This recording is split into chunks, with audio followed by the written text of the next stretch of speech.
Okay, guys, today is actually talking about creating an equation for the line of best fit and creating that equation, and then maybe if we have an equation, then what can we use to predict with that. All right, so here is exercise 1. Now, I know I didn't fit the entire table here, but that's okay. You have it right in front of you. I think I only cut off one alligator C down here. But this is a list of species of crocodiles and their average body mass and their average bite force to go along with that species. And what we've done over here is we have plotted all of this data for you. So what we want to do is draw a line of best fit for this data. Okay, so let me see if I get my pen working here. And let me get a nice color on this. Oops, there we go. Okay, so that's nice blue color. Okay, so I want to do just what we did the other day is draw a line of best fit, and I'm going to try to hit as many points as possible and try to keep as many on the one side and the other side, kind of try to keep that the same. All right, so I'm going to try to draw this line right through there, and I'm going to go with that line for my line of best fit.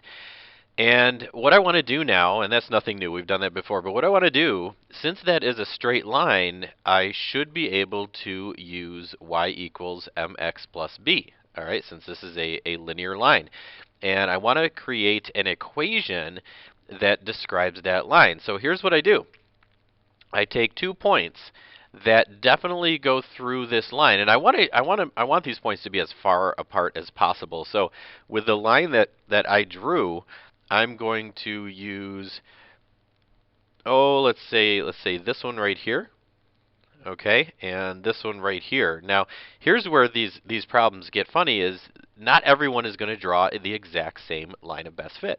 All right, so you may have drawn your line, and it may have hit one of these points down here, and it may have hit this very last point here. So, I would use one of these and this one, but for mine, I'm going to use this point right here. And I'm going to go back to my data table, and I'm going to try and figure out which points they were. And it looks like it's a little bit above 100 and somewhere in between 400 and 600 for the bite.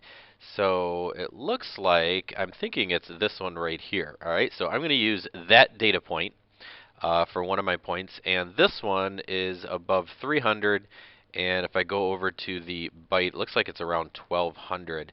So it looks like it's this one right down there. So the points I'm going to use are 130, 500. And the other point is 325 and 1200. So it's really important to first identify what points you're going to use. And now I can go ahead and fill in my slope. All right, I got to fill in my slope, and I fill in my y-intercept here. Okay, so let's first figure out our slope. Our slope, we're going to use that same equation that we have before, and I'm just going to plug in the numbers, which would be 1200 minus 500. Those are my y values over, let's see what we got, 325 and 130. Okay, and 1200 minus 500, that gives me 700. 325 minus 130, that's going to be 195.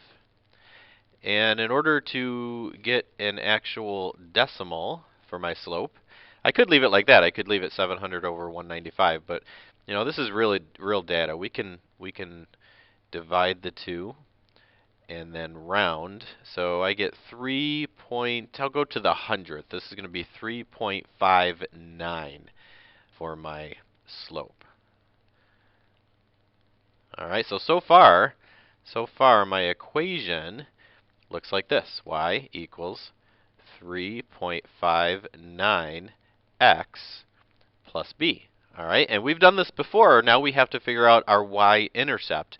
Now, if we were to apply this to the problem at hand, what would be your y-intercept of this line? Well, if you plugged in a 0 body mass, that means you do not have a crocodile, then you would have 0 bite force. All right?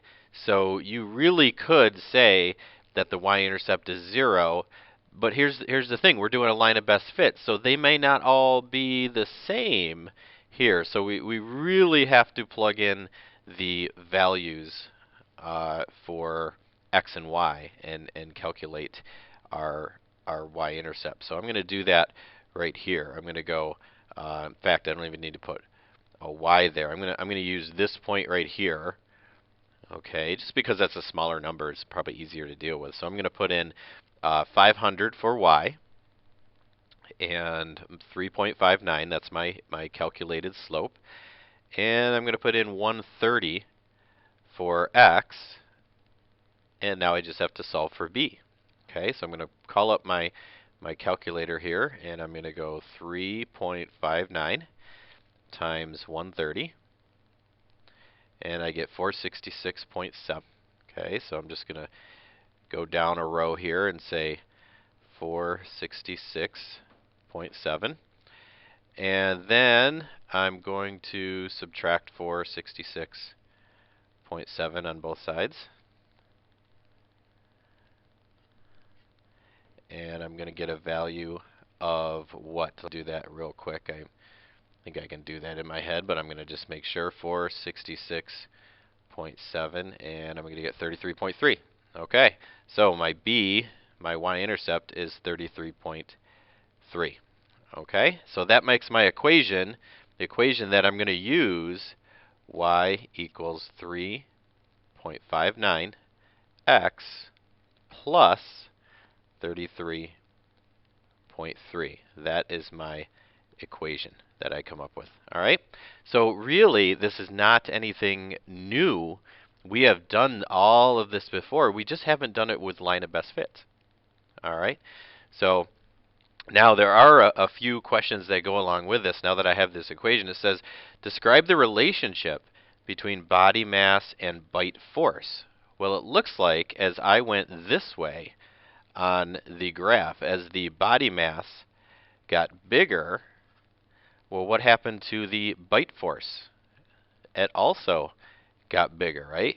Because this point right here, right, as I go to this point right here, the body mass got bigger, and the bite force got bigger. And then the body mass got bigger again, and the bite force got bigger. So in general, that's what they ask you when we're saying describe the relationship. In general, it is a positive relationship. And as body mass went up, bite force also went up. All right. Now the next two questions, they ask you to predict the bite force for a crocodile that weighs 220 pounds. All right. And this is where this line, this equation that we described, this is where this comes into play. All right. Since they're asking us to describe, or I'm sorry, to predict, we use this equation now, and we plug the 220 into the correct variable. All right, and over here, the x variable is your body mass, and your y variable is bite force. So I'm going to squeeze this in up here. So all I do is I plug in 3.59, and I plug in a 220 for the x. Okay, and I bring up my calculator, and I take 33.3, I've already got that on there, plus 3.59 times 220, and notice my calculator did the 220 times 3.59 first. So the answer for part B, or this might even be part C, 823.1. I would expect a bite force, and that's in pounds, to be 823.1. Okay, and there also is a part C. Right? Let's not leave that off. What is your prediction for the bite force of a crocodile weighing 200 pounds? Well, this is going to be the same thing. I'm going to squeeze this in right here. Y equals 3.59, and I'm going to plug in a 200 into the equation. All right. Now, if they would have given me the bite force and asked me to find body mass, I would have plugged that in for y and solved for x. Okay, but they didn't do that, so let's take 3.59, and I'm going to multiply by 200, and then I'm going to hit my equals, and I'm going to add 33.3, and I get 751.3. Okay, so 751.3. All right, and that's going to be in pounds. All righty. So there you have it. There's number one. We got to go on to number two, and I'll clear the deck, and we'll get right back to it.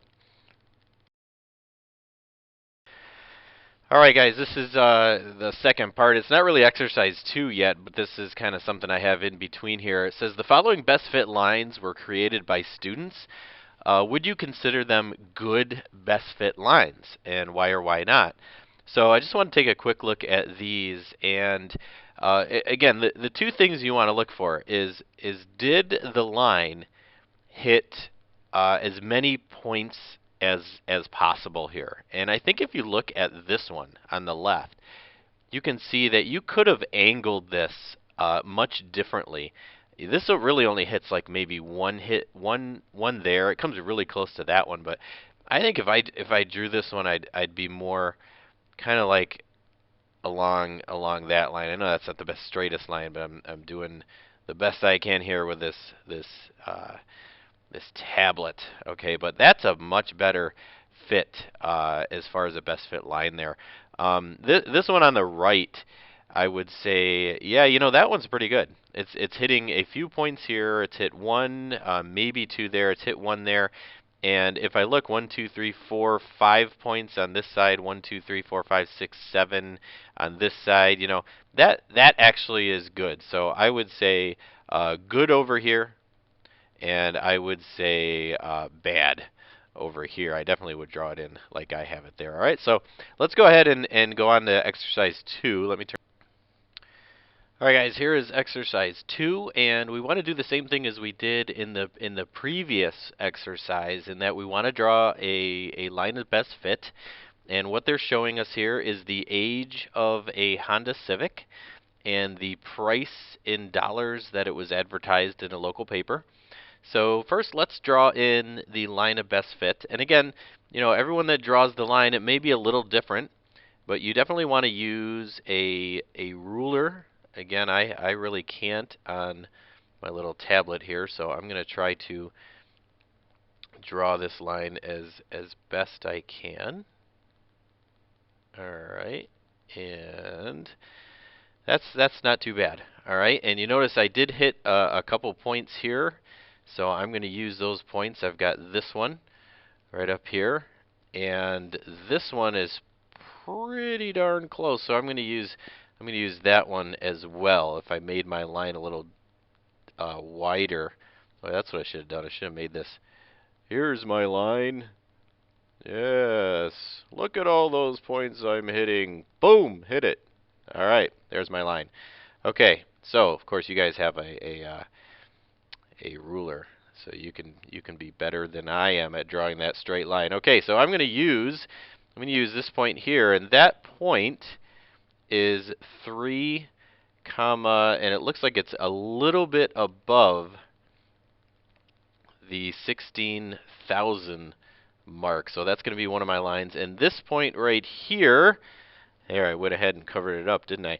That point right there is going to be at 15, comma, and let me slide over to the right here. That's at 4,500. Okay, so those are the 2 points I'm going to use. And again, since I drew in a line, I can use y equals mx plus b. All right, and all I have to do is figure out my slope and my y-intercept. Okay, so let's figure out the slope first. Of course, here's my slope equation. And I'm going to plug in the 16,250. And I'm going to subtract the 4,500. And since I started with this one, I'm going to start with this one, 3 minus 15. And notice I'm going to get a negative, and that's okay. That's okay, because this goes down to the right. Now, when I do the math, I do get a negative 979.2. Okay, so that is my slope. So far, my equation is going to look like this. Y equals negative 979.2x plus b. And I want to do the same thing as I did before. I want to find the y-intercept. So I'm going to pick one of the points. I'm going to take that one right there. And I'm going to plug it in for y and x. So I'm going to plug in 16,250. And I'm going to plug in, I keep wanting to make that a 2. And that is not a 9. That is a 9. That is a 2. Okay. And I'm going to plug in a 3 for b. All right. So when I do a little calculations here, I know I'm going to get a negative there. So 979.2, and that is negative. I'm going to multiply by 3. I get 2937.6. 2937.6. All right, and that means I'm going to take and I'm going to add this 2937.6 to both sides. And so what am I going to get for B? Oops, get my calculator. Come on. There we go. All right. So 16,250. And I'm going to add 2937.6. 19,187.6. All right, 19,187.6. So the ending equation 19,187.6, and I just did that totally wrong. Hold on. Let me take that out of there. My slope is 979.2. And then I have plus, there's my x, plus 19,187.6. All right, so there, that is my equation. So similar to what I did in the previous example, I could now say, use your equation and predict what the price in dollars if the age of the car was 20 years. And I would put a 20 in for the x. Okay, I'd put a 20 in. Or if I said, what if I want to spend $3,500? I could put $3,500 in for y and solve for x, and that would give me the predicted age of a car that would cost that amount of money. All right, so that's the whole reason why you do this, so you can predict other items. All right, so I think we got one more to go. Hold on just a minute. We'll clear everything off, and we'll get that taken care of.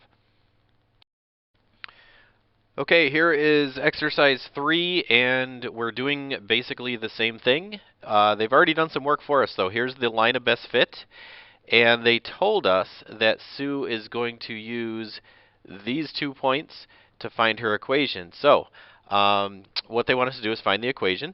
I've already got some things set up here.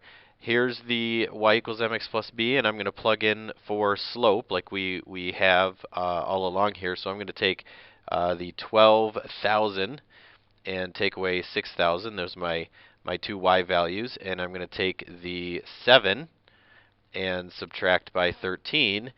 And this one works out really nice. This you get 6,000 over negative 6, so your slope is negative 1,000. And it makes sense. This is going down to the right, so it makes sense that you get a negative slope. All right. So right at this point, here's our equation. All right, the same thing we've done all along here. All right, here's finding your slope. Alrighty, and then let's pick one of these points. Let's take this one right here, and let's plug it in for y and x. So I'm going to plug in a 12,000 equals negative 1,000, and I'm plugging in a 7 for the x. So that's going to give me 12,000 equals negative 7,000 plus b, and I'm going to add 7,000 to both sides. All right, so these numbers are pretty easy to work with. And I get b equals, what is that going to be, 19,000. Okay, so that's my y-intercept. So that means at the end here, here is my equation that I'm going to deal with. Negative 1,000 is my slope, and 19,000 is my y-intercept, okay? So they do ask me a couple questions about this. It says, what does the equation predict for the cost of a 10-year-old car? All right, so now make sure you're putting in the 10 into the correct variable. The 10 is the age, which is your x variable, so I'm going to put in a 10 in for, oops, I don't want to put an x in there. I want to put in a 10 in for x. And then it's just a little bit of math to do. Negative 1,000 times 10 would be negative 10,000. And I'm going to add in this 19,000. So the cost of the car I would predict to be $9,000 using my equation. All right. There also is one more part. We're going to try to put this right down here. I'm going to start with the same equation, but it says how many years old would a car be if the, which has, that shouldn't say 13,2,500 miles. That should say the price, okay? The price is $13,250, okay? So I'm going to put in 13,250 in for Y.